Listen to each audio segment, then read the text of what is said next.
The first is the most painful, is letting go of people sooner than, I guess never had to sort of painfully let someone go where I was like, man, I'm so glad I waited as long as I did. Every single time you knew at an earlier stage and just either made excuses, either for you or the company or for why it's going to work, why it's going to be different.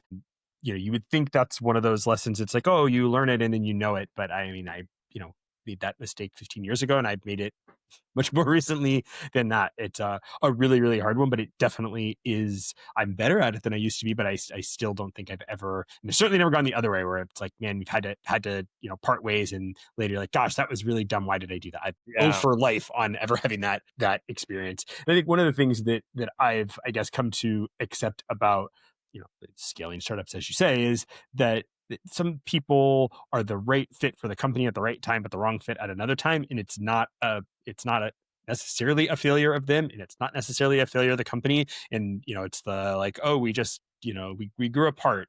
I'm so glad you brought that up. And one of the things I notice is this happens to CEOs as well. So especially when CEOs are raising money, by definition, when an outside investor put money into the company, you were the right person at the right time at that size. But what happens is that the company grows and things change, and the CEO has to evolve. They have to scale themselves and add to their skill set in order to run a company that is growing. And this is why CEOs get replaced when they are that kind of person that was right for the company when it was scrappy, but can't take it to the next level. So on that point,